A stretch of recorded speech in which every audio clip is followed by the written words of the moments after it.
My name is Margaret Henderson. I'm 72 years old, and I'm sitting by the window of room 247 at Sunrise Meadows Nursing Home in Portland, Oregon. You know what's funny? I can see the parking lot from here. Every Sunday afternoon, I watch families come and go. Young mothers with their children, husbands helping their wives out of cars, and I wait. I wait for a car that never comes. People always ask me, Margaret, how did you end up here? And I smile. I always smile. Because the truth is too painful to say out loud. But today, I'm going to tell you my story. Not for sympathy, not for pity, but because maybe, just maybe, someone out there needs to hear it. This is the story of how I gave my children everything, and they gave me a room where my memories come to die. It was 1975. I was 23 years old, fresh out of college with a teaching degree, and I had just married the love of my life. His name was Robert Henderson. Oh, he was handsome. 6'2", dark hair, the kindest brown eyes you ever saw. We got married in a small church in Michigan with nothing but dreams and $27 in our pockets. But we were rich in love, rich in hope. We moved to Portland because Robert got a job at a manufacturing plant. Good job, union benefits. We rented a small 2-bedroom house on Maple Street. Yellow walls, creaky floors, and a backyard just big enough for a garden. I planted roses there, red ones. They were beautiful. 3 years later, we had our first child, Jennifer. Oh, Jennifer, she was perfect. 10 fingers, 10 toes, and lungs that could wake the entire neighborhood. 2 years after Jennifer came Michael, my sweet Michael. He was quieter, thoughtful, always had a book in his hand. And then 3 years later came Sarah, my baby, my wildflower.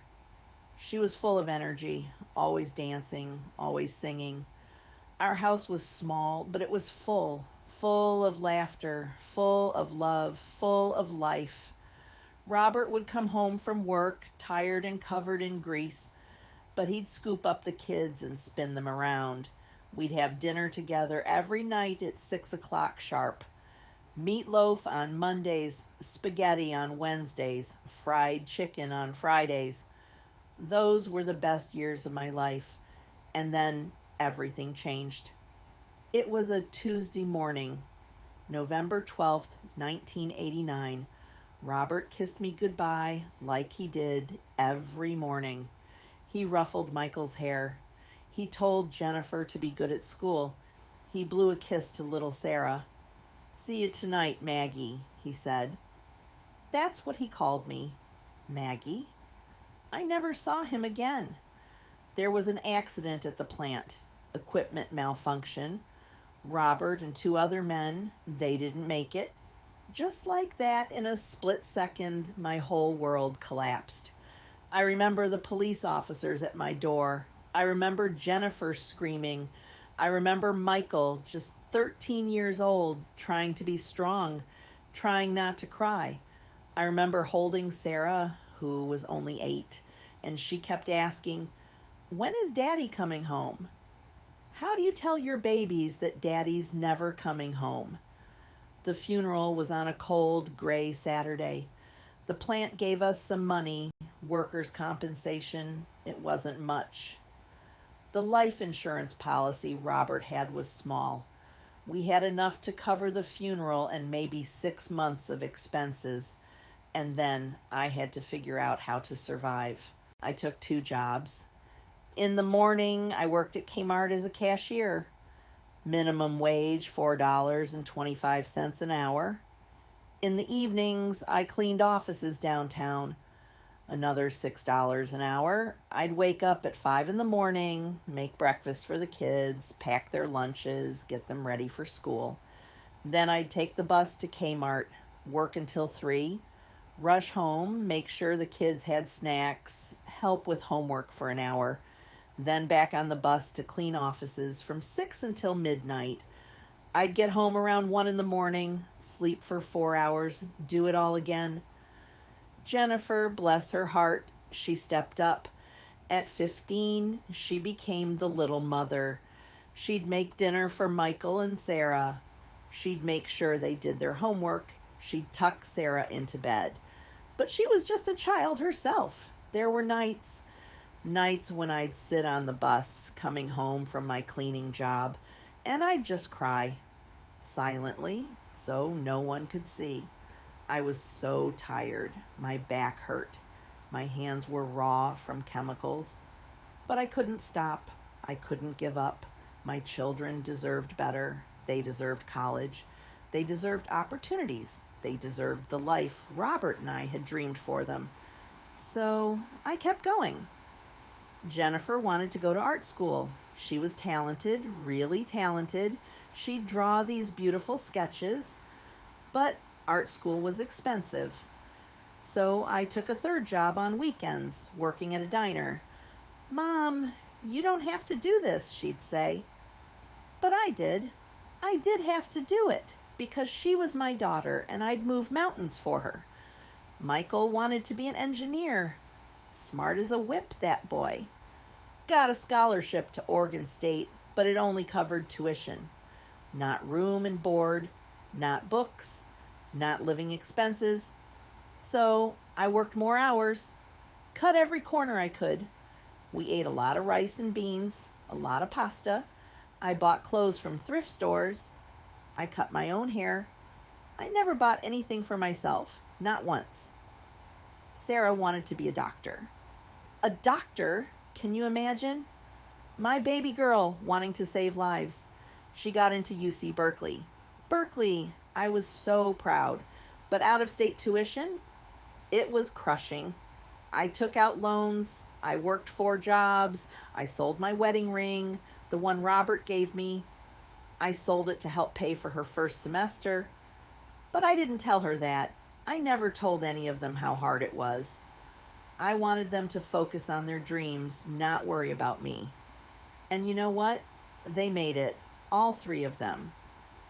Jennifer graduated from art school and became a graphic designer in Seattle. Michael became a civil engineer in San Francisco. Sarah, my Sarah, she became a pediatrician in Los Angeles. I stood at each of their graduations, tears streaming down my face.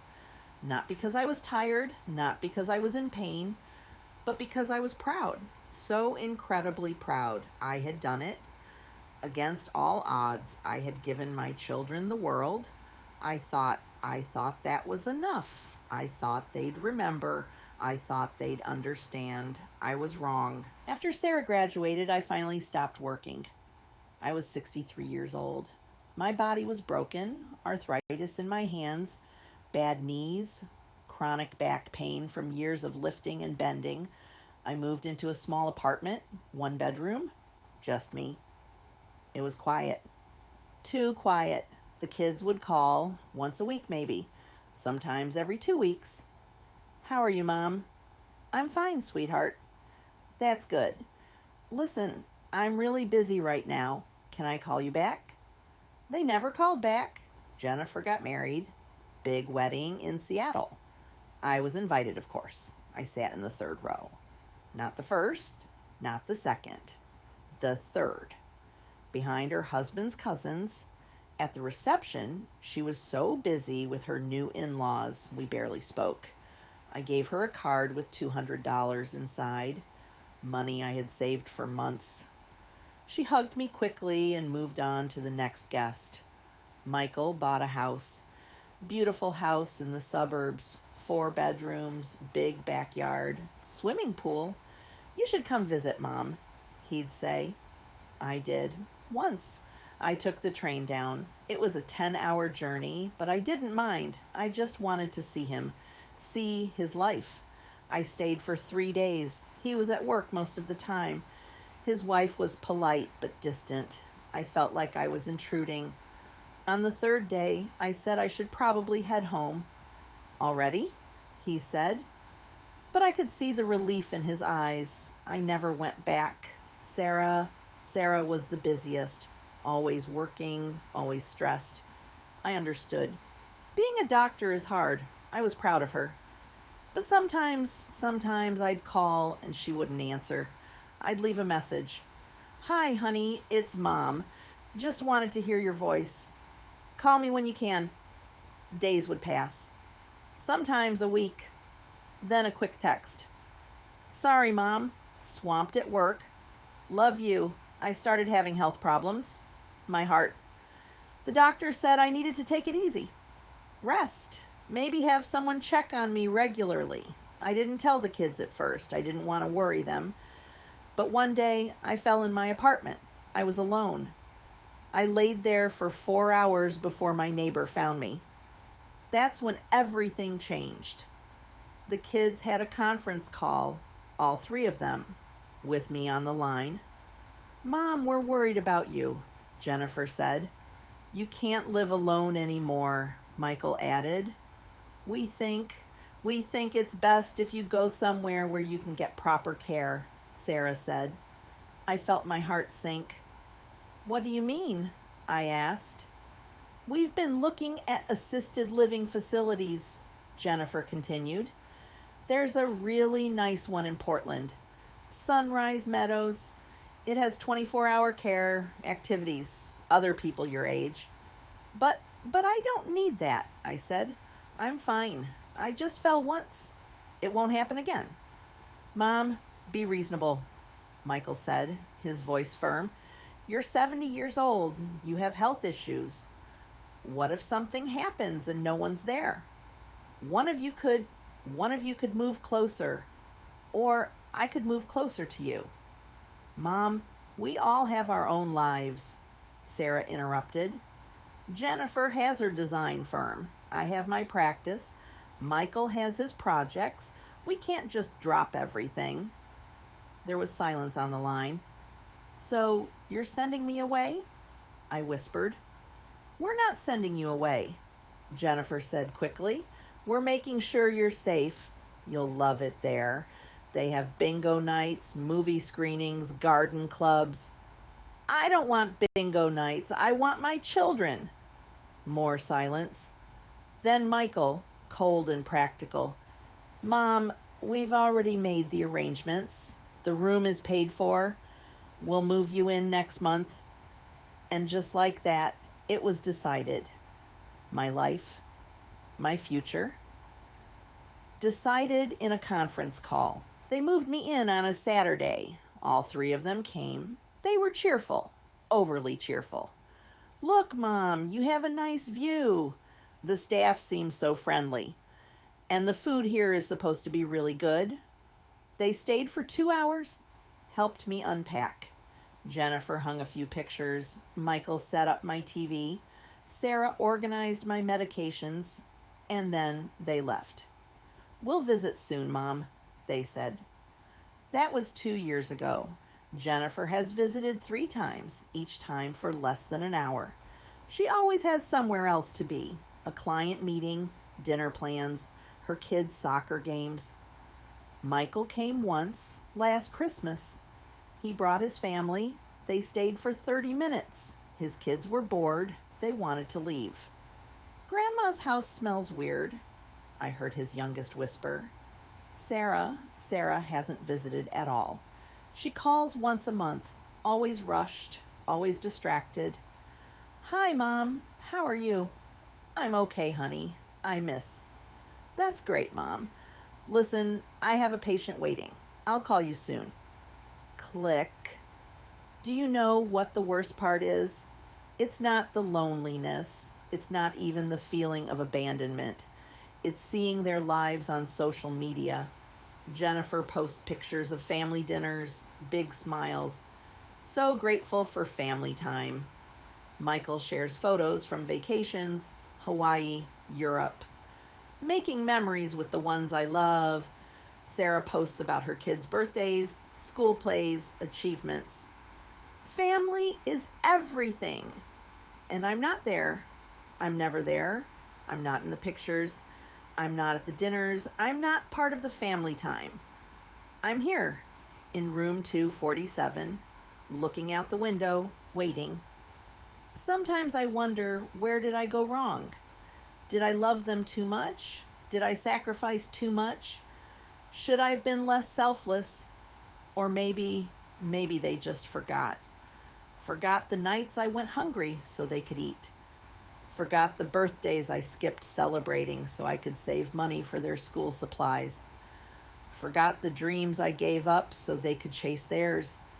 I gave them everything, my youth, my health, my life, and they gave me a room with a window, a room where I watched the world go by without me. If you're listening to this and you have parents, call them, visit them. Don't wait until it's convenient. Don't wait until you have time. Because one day you'll realize that time runs out, and all the success in the world, all the money, all the achievements, they mean nothing if you've lost the people who gave you everything. I don't hate my children. I could never hate them. I love them. I always will. But I wish they remembered. I wish they knew that a mother's love doesn't come with an expiration date, and neither should a child's. My name is Margaret Henderson. I'm 72 years old, and I'm still waiting by the window, still hoping, still loving.